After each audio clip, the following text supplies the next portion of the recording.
Pada kesempatan kali ini, salah satu materi yang akan kita bahas adalah terkait dengan salah seorang tokoh intelektual Muslim yang sangat terkenal, yang menetap di Amerika, meskipun beliau ini adalah orang Arab, yang bernama Khalid Abul Fadl. Kalau di dalam beberapa buku-buku itu disebut dengan Khalid Abu El Fadl, tetapi kalau kita bacanya adalah Khalid Abul Fadl.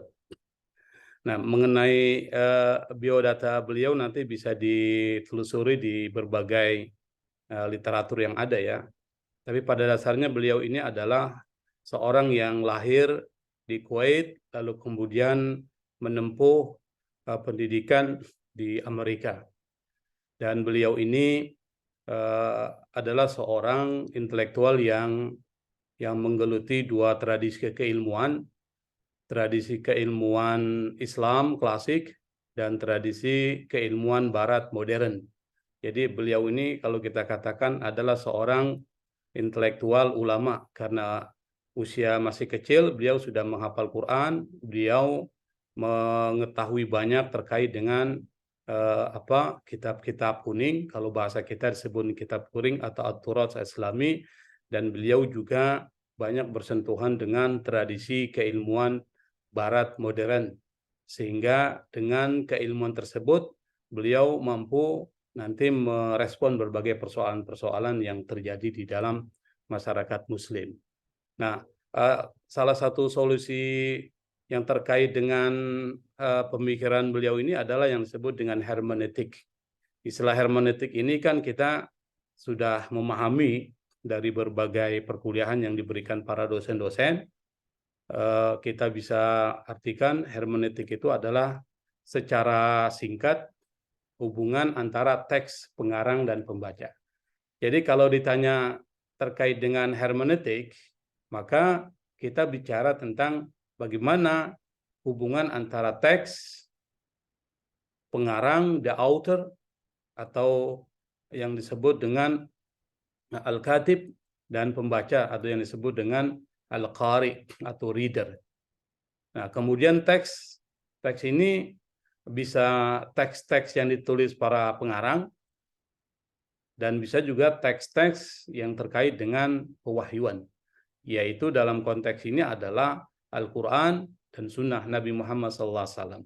Jika dikaitkan dengan hermeneutika Islam, yang dimaksud teks di sini adalah Al-Quran, wahyu, dan tulisan-tulisan para ulama. Tulisan para ulama-ulama zaman klasik. Nah, Al-Quran kita ketahui adalah sebagai sumber dan pedoman dalam kehidupan kita, ditambah lagi dengan hadis yang dalam perspektif Imam Syafi'i, Al-Quran dan hadis ini mempunyai posisi yang sama ya. Kata Imam Syafi'i itu sama posisinya karena keduanya berasal dari Allah Subhanahu wa taala. Yang kedua adalah the author. Pada saat ketika kita mendekati teks, maka kita tidak boleh melepaskan diri dari siapa yang mengarang teks itu. Nah, kalau dikaitkan dengan persoalan teks Al-Quran dan Sunnah, yang dimaksud di sini adalah penafsir. Karena kalau disebut pengarang tentu adalah Allah Subhanahu wa taala, tetapi adalah penafsir. Penafsir ini maksudnya apa? Penafsir ini adalah yang memproduksi teks dalam tafsirannya. Sehingga pada saat ketika dia memproduksi teks, tentu banyak dipengaruhi oleh berbagai faktor penyebab. Ada faktor politik, ada faktor ideologi, faktor sosial, dan lain sebagainya. Coba kita lihat misalnya teks tafsir yang ditulis para ulama-ulama tafsir atau mufassirin misalnya. Ada tafsir yang ditulis oleh misalnya Ar-Razi. Ar-Razi ini adalah seorang ulama bermadzhab Syafi'i, berteologi Asy'ari. Pada saat ketika beliau menjelaskan tafsir-tafsir terhadap ayat Al-Quran, itu banyak pengaruh dari ideologi kalam Asy'ari ketika menafsirkan ayat-ayat Al-Quran. Ini artinya apa? Artinya ideologi mempengaruhi penafsir atau pengarang sebuah teks, yaitu kitab tafsir. Termasuk juga madhab. Madhab itu mempengaruhi seorang penafsir dalam menafsirkan teks. Maka ketika kita menggunakan pendekatan hermeneutik, pada saat ketika membaca teks, kita harus tahu siapa yang menulis teks tersebut, siapa yang menafsirkan teks tersebut. Dan pada saat ketika kita melihat penafsir sebuah teks itu, maka yang perlu dilihat adalah apa yang mempengaruhi penafsir atau pengarang dalam memproduksi teks atau dalam menafsirkan sebuah teks. Apa konteksnya? Kira-kira konteksnya seperti apa? Kalau dikaitkan dengan teks itu sendiri, konteksnya itu adalah bisa disebut dengan sebab nuzul. Sebab nuzulnya ayat. Karena setiap ayat-ayat yang diturunkan oleh Allah tentu ada sebab atau konteks turunnya ayat tersebut. Sehingga nanti akan berbeda pemahaman kita terhadap ayat tersebut. Bisa jadi ayat itu bersifat khusus, bisa jadi ayat itu bersifat umum berlaku untuk semua orang. Bisa jadi yang khusus nanti menjadi umum. Misalnya ada ayat yang khusus buat Nabi misalnya. Khitabnya, audiensinya kepada Nabi, tapi juga berlaku untuk orang-orang beriman pengikut Nabi Muhammad SAW. Yang ketiga adalah membaca hubungan antara teks pengarang dan pembaca, the reader. Siapa yang membaca? Pembaca ini siapa? Apa ideologinya? Apa faktor-faktor yang mempengaruhi pembaca di dalam membaca sebuah teks? Nah, ini disebut dengan hermeneutik. Jadi hermeneutika itu pada dasarnya adalah untuk meneliti, menelusuri bagaimana teks yang diproduksi itu ternyata banyak dipengaruhi oleh faktor-faktor budaya atau disebut dengan historitas teks. Karena teks itu adalah historis, penuh dengan muatan-muatan budaya, maka dia bersifat bisa mengalami perubahan-perubahan atau yang disebut dengan relatif. Nah, itu yang namanya hermeneutik. Makanya banyak orang yang kemudian mengkritik hermeneutik ketika itu dikaitkan dengan Al-Quran dan Sunnah atau Al-Quran. Karena Al-Quran ini adalah kalam Allah, wahyu Allah. Maka tentu tidak bersifat historis, tentu tidak bersifat kultural karena dia adalah kalam atau ciptaan dari Allah Subhanahu wa taala. Tetapi kalau dikaitkan dengan hermeneutik di sini adalah lebih kepada pemahaman para penafsir terhadap teks itu yang tentu penuh dimuati dengan budaya dan dipengaruhi oleh faktor-faktor lain. Itu disebut dengan hermeneutik secara sederhana. Nah, hermeneutika Khalid Abul Fadl itu disebut dengan hermeneutika otoritatif atau disebut dengan authoritative hermeneutics. Kenapa Khalid Abul Fadl merumuskan satu model hermeneutik di dalam memahami isu-isu tentang hukum Islam? Jawabannya adalah sebagai respon. Respon terhadap apa? Respon produktif terhadap fatwa-fatwa dari lembaga hukum Islam. Khususnya dari golongan Wahabi yang dianggap otoriter. Kita tahu bahwa Khalid Abul Fadl itu tinggal di Amerika. Sementara solusi terhadap persoalan-persoalan hukum Islam yang diterima oleh masyarakat Muslim yang ada di Amerika yang minoritas itu mengambil dari lembaga-lembaga hukum Islam atau lembaga-lembaga fatwa. Yang lembaga-lembaga fatwa ini berasal dari lembaga fatwa Saudi Arabia. Yang Saudi Arabia kita tahu adalah negara yang banyak didominasi oleh ideologi Wahabi. Dan Wahabi kita tahu adalah satu aliran dalam Islam yang otoriter. Maksudnya apa? Wahabi ini adalah satu aliran yang hitam putih. Kalau tidak hitam, ya putih. Kalau tidak putih, ya hitam. Jadi tidak ada warna lain kecuali warna hitam dan warna putih. Misalnya, kalau tidak ada pada zaman Nabi, maka disebut dengan bid'ah. Kalau ada pada zaman Nabi, maka disebut dengan sunnah. Itu orang-orang Wahabi. Jadi memahami hukum Islam itu dengan kacamata yang sangat sempit. Atau dengan kacamata hitam dan putih. Kalau tidak hitam, ya putih. Makanya tidak heran kalau orang-orang Wahabi itu adalah orang-orang yang berpikiran picik, sempit. Misalnya, saya berikan contoh misalnya, Maulid Nabi yang menjadi tradisi masyarakat Muslim Indonesia, itu bagi orang-orang Wahabi dianggap sebagai sebuah praktek yang tidak ada pada zaman Nabi. Maka dianggap satu bid'ah dolalah. Satu inovasi yang keluar dari ajaran Islam. Atau bahasanya adalah praktek sesat yang dilakukan oleh umat Islam Indonesia. Karena dia praktek yang sesat, tentu melakukannya adalah berdosa. Itu menurut orang Wahabi. Padahal kalau kita teliti dengan lebih jauh, tidak semua yang tidak ada zaman Nabi itu dianggap bid'ah. Yang kedua, perlu dipahami juga istilah bid'ah itu lebih kepada persoalan akidah dan persoalan ibadah yang bersifat mahdhah. Maksudnya akidah apa? Akidah ini adalah sesuatu yang sudah pasti. Misalnya, kita meyakini Nabi Muhammad SAW sebagai Nabi terakhir. Lalu kemudian muncul pemahaman ada Nabi setelah Nabi Muhammad SAW. Maka itu adalah disebut dengan bid'ah, dolalah, terkait dengan akidah. Misalnya, kita pernah dengar ada nabi-nabi setelah Nabi Muhammad seperti Ghulam Mirza Ahmad, aliran Ahmadiyah. Kemudian kita pernah dengar ada di Makassar misalnya mengaku sebagai Nabi Lia Eden, Lia Aminuddin namanya, yang kemudian membentuk satu aliran yang disebut dengan Salamullah. Kita pernah dengar mungkin di beberapa daerah orang yang mengaku sebagai nabi seperti Musaddiq dan lain sebagainya. Nah, ini disebut dengan bid'ah dalam persoalan akidah. Yang kedua, bid'ah dalam persoalan ibadah mahdhah. Misalnya sholat subuh 2 rakaat, lalu kemudian ditambah menjadi 3 rakaat, itu namanya bid'ah. Tapi dalam persoalan muamalah, adat, kebiasaan, maka itu tidak dianggap sebagai sebuah bid'ah selama melihat kepada isi yang ada di dalam tradisi itu.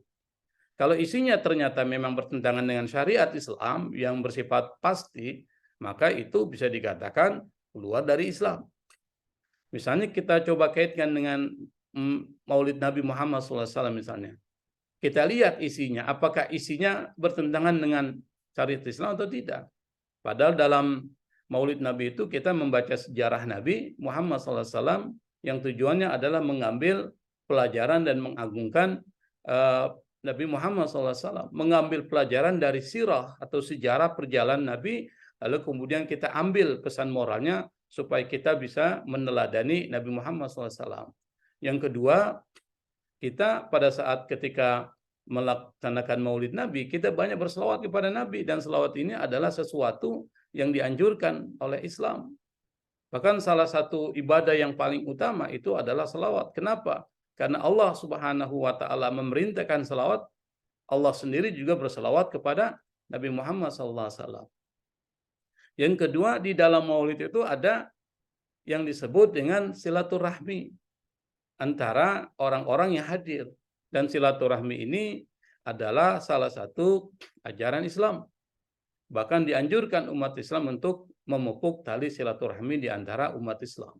Sehingga muncul yang disebut dengan persaudaraan di antara umat Islam. Ketika mereka bersaudara, maka ada perasaan simpati dan empati, dan tentu nanti pada ujungnya adalah memberikan bantuan kepada saudaranya yang membutuhkan.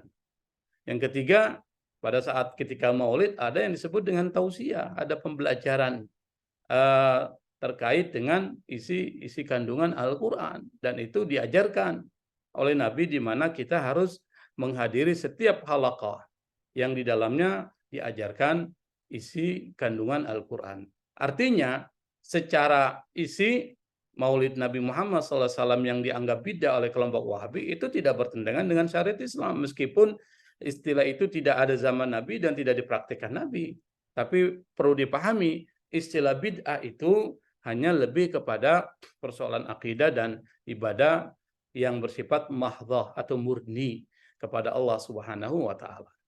Nah, maka kelompok Wahabi dianggap otoriter, termasuk ketika menafsirkan ayat-ayat yang kemudian menyalahkan kelompok-kelompok lain yang bertentangan dengan golongan Wahabi ini. Nah, Khalid Abul Fadl ini melihat ada ancaman yang serius dari pemahaman dan ajaran Wahabi terhadap umat Islam yang ada di Amerika. Maka perlu direspon. Fatwa-fatwa yang dikeluarkan oleh lembaga fatwa Saudi Arabia yang berkembang di Amerika Serikat dan masyarakat Muslim Amerika yang sebagian besar datang dari Timur Tengah, itu perlu direspon. Direspon secara produktif, salah satunya adalah dengan dengan merumuskan satu metode penafsiran yang nanti penafsiran itu disebut dengan hermeneutika otoritatif. Nah, respon yang produktif terhadap fatwa-fatwa yang dikeluarkan oleh lembaga fatwa yang didominasi oleh ajaran Wahabi. Kenapa? Karena caranya adalah yang dilakukan oleh Khalid Abdul Fadl adalah memperlakukan Islam sebagai seperangkat hukum yang terbuka. Kalau orang-orang Wahabi itu memperlakukan Islam sebagai perangkat hukum yang sudah mapan, tertutup, statis, tidak terbuka, tidak berubah, dan tidak menerima perubahan. Itu orang-orang Wahabi. Nanti dibalikan oleh Khalid Abdul Fadl, yaitu harus kita memperlakukan Islam sebagai perangkat hukum yang bersifat terbuka dan berubah. Sehingga bisa diterapkan dalam konteks yang berbeda-beda. Nah, sementara orang-orang Wahabi itu memperlakukan Islam sebagai perangkat hukum yang mapan, statis, dan tertutup yang harus ditetapkan tanpa menyisakan ruang yang luas untuk pengembangan dan keragaman. Artinya apa? Sangat inklusif, sangat eksklusif, sangat tertutup. Karena sangat tertutup, maka tidak menerima penafsiran dari para ulama-ulama lain yang berbeda. Itu orang-orang Wahabi.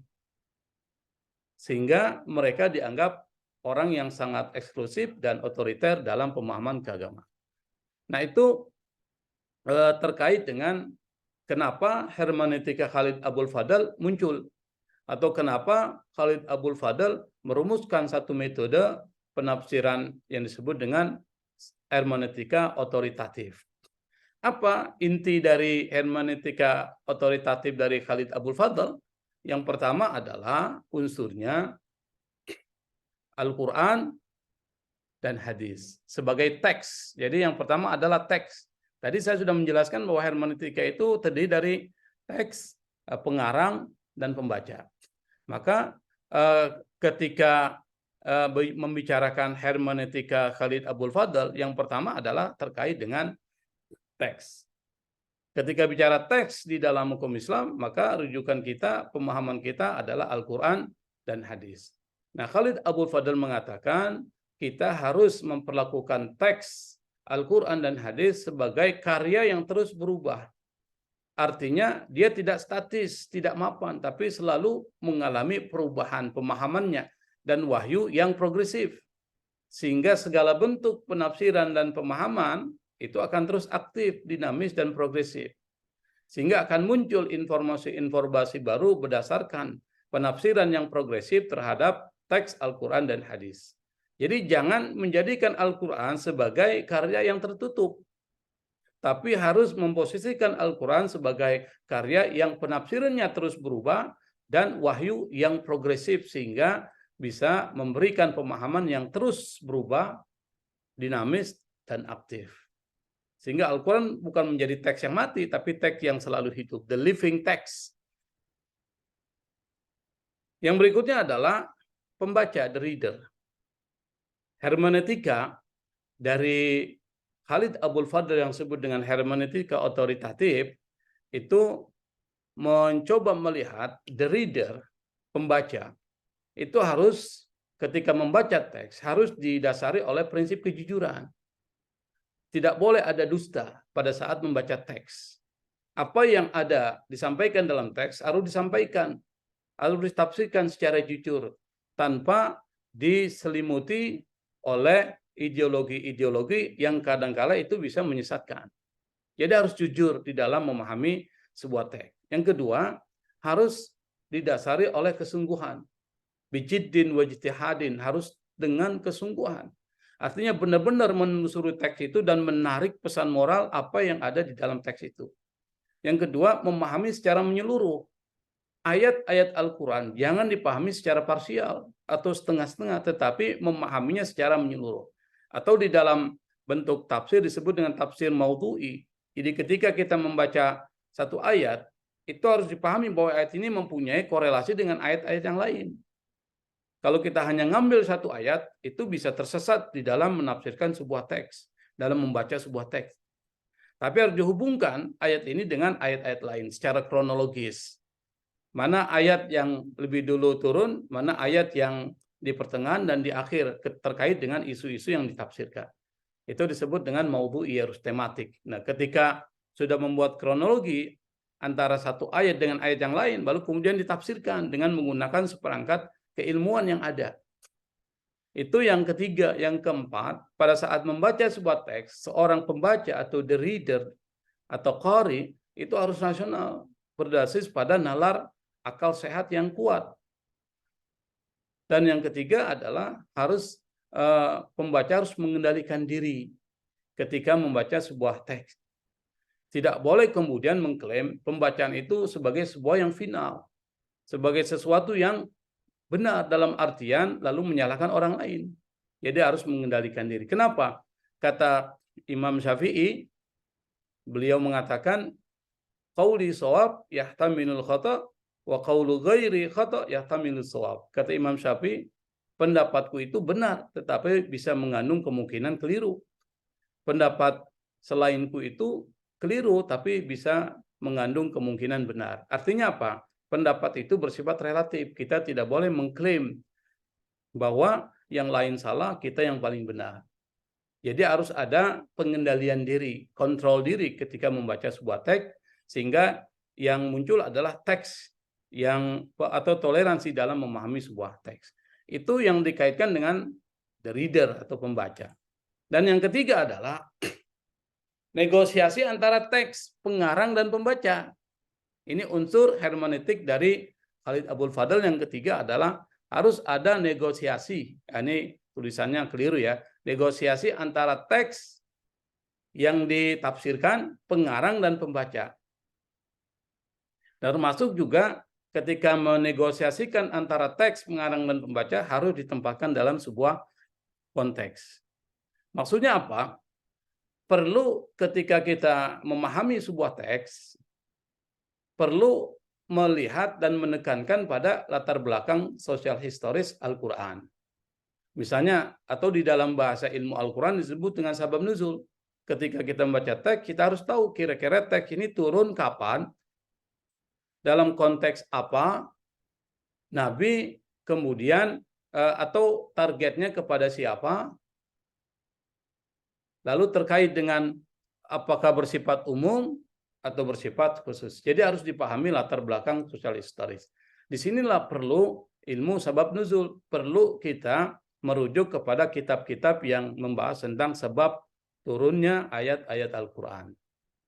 Yang kedua, pada saat ketika kita setelah kita memahami latar belakang sosial historis dari Al-Quran, lalu kita kemudian menarik pesan moral dari teks tersebut, yang kemudian pesan moral tersebut lalu kemudian ditarik dalam konteks kekinian, sehingga kita bisa mengetahui bahwa apa yang disampaikan oleh sebuah teks itu benar-benar tersingkap maksud dan tujuan dari diturunkannya teks atau syariat yang ada dalam teks tersebut, yang disebut dengan maqasid syariah. Nah, ini secara singkat konsep teoritik dari hermeneutik otoritatif yang dikemukakan oleh Khalid Abdul Fadl. Dan implikasi dari hermeneutika Khalid Abdul Fadl ini adalah bisa membuat hukum Islam menjadi lebih dinamis dan bisa membuat hukum Islam menyesuaikan kepada konteks perkembangan dan perubahan yang ada. Nah, kalau dibuat sejenis gambarannya seperti ini nih. Coba Anda lihat misalnya teks atau disebut dengan nas itu nanti mengalami proses negosiasi antara reader dan author. Jadi pembaca ini nanti akan memahami pengarang sebuah teks, apa ideologinya, apa motif dan kepentingannya, kemudian mencari hubungan yang proporsional antara pengarang dengan teks. Kalau di sini adalah Al-Quran, tentu ketika memahami teks ini adalah para mufassir. Hasil dari penafsiran para mufassir terhadap Al-Quran, maka kemudian muncul yang disebut dengan tafsir. Maka author dari penafsir itu ketika kita memahaminya, yang harus kita lihat adalah apa faktor yang mempengaruhi penafsiran terhadap sebuah teks, dan apa konteks penulis atau ya penulis terhadap kitab tafsir itu, dan tentu teks itu sebab turunnya adalah apa. Nanti tolong dipahami secara lebih jelas ya, detail terkait dengan gambar ini. Insya Allah nanti saya akan kirimkan screenshot dari apa yang saya sudah sampaikan. Kira-kira bisa dipahami tidak ini konsep ini?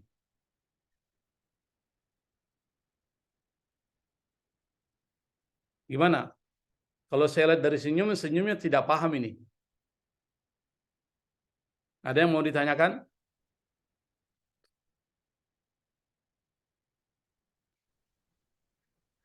Izin bertanya Pak Prof. Iya, silakan Awaludin. Jadi menurut pemahaman saya dari penjelasan Bapak tadi, bahwa penafsiran-penafsiran apa namanya Al-Quran itu berdasarkan konteks yang berlaku di masa dia hidup. Yang ingin saya tanyakan, apakah kalau kita misalkan kayak hidup di apa namanya wilayah Indonesia, apakah yang harus kita yang bagus untuk kita ikuti dari penafsiran-penafsiran Al-Quran itu adalah orang Indonesia yang menafsirkan ayat-ayat itu sehingga sesuai dengan konteks yang ada di wilayah kita. Begitu pertanyaan saya Pak Prof. Terima kasih. Oke.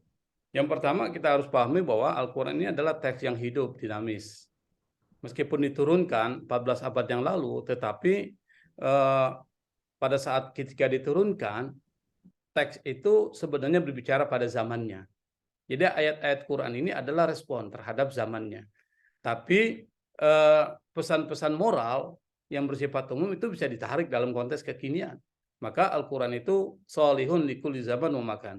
Dia tetap relevan dalam kondisi apapun, dimanapun tetap relevan.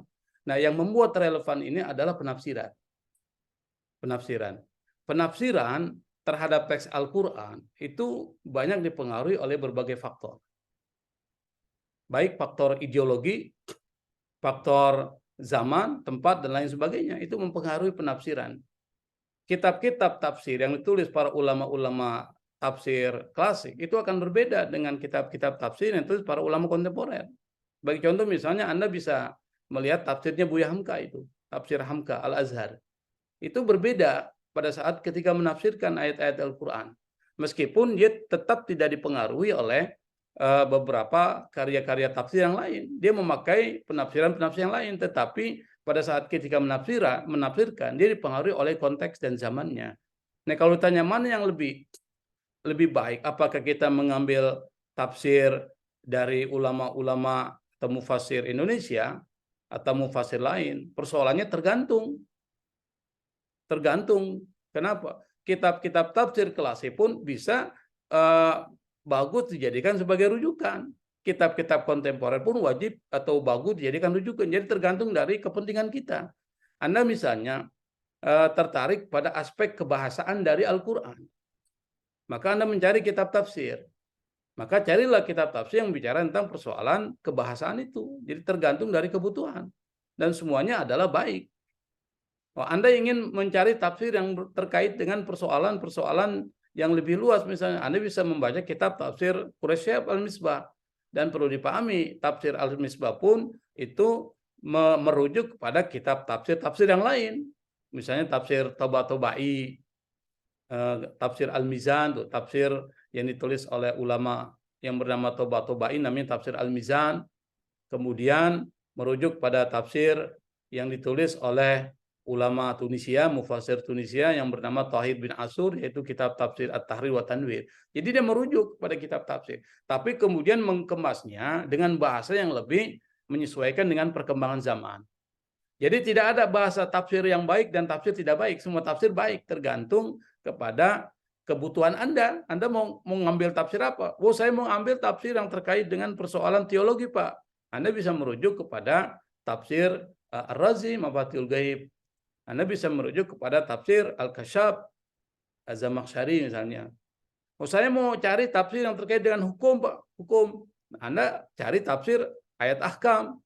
Misalnya Ahkamul Quran yang ditulis oleh Ibnu Arabi, madhabnya Maliki, atau tafsir Ali As-Sayyis, tafsir ayat ahkam As-Sobuni, macam-macam itu tergantung kepada kebutuhan kita terhadap tafsir itu. Tapi sekali lagi, tafsir itu ada kelebihan, ada kekurangan. Semua tafsir baik karena dia adalah hasil ijtihad penafsiran para ulama terhadap teks-teks ayat Al-Quran, tergantung dari mana dia melihatnya, apakah dari aspek teologinya, dari aspek hukumnya, atau aspek yang bersifat sosial kemasyarakatan. Seperti Al-Maraghi itu melihat dari aspek ijtimai, aspek sosial kemasyarakatan, atau dari aspek kebahasaan. Silakan Anda bisa merujuk kepada tafsir.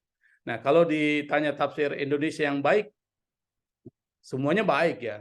Tetapi tafsir yang enak dibaca untuk konteks tafsir Indonesia adalah tafsir Al-Misbah yang ditulis dan dikoleksi oleh Quraish Shihab. Anda bisa juga baca tafsir Al-Bayan, Asbi As-Siddiqi, bisa juga baca tafsir Hamka Al-Azhar, bisa juga baca tafsir yang ditulis oleh Kementerian Agama, itu bagus tuh. Tafsir Kementerian Agama itu bagus. Ada berat 10 jilid kalau tidak salah, itu bagus sekali penafsirannya. Saya pikir itu ya Awaluddin ya. Yang lain silakan.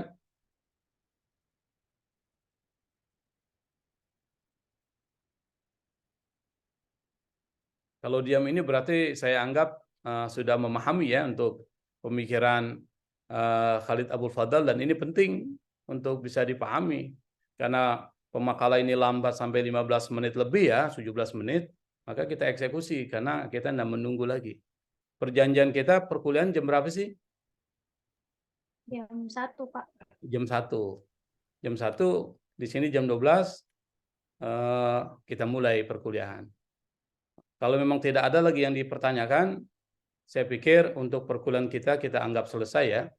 Karena dalam waktu dekat ini sekitar jam 2 untuk waktu Palu ya. Jam 2 Palu itu ada perkuliahan kelas B. Ini kelas A atau kelas B saya nggak tahu. Tapi kelas berikutnya akan masuk di 2. Kalau di sini sudah hampir 12.50, berarti sudah hampir jam 2 di sana itu. Saya pikir untuk pertemuan kita anggap selesai. Mohon maaf kalau ada hal-hal yang kurang berkenan. Wallahu musta'an. Assalamualaikum warahmatullahi wabarakatuh. Saya live ya.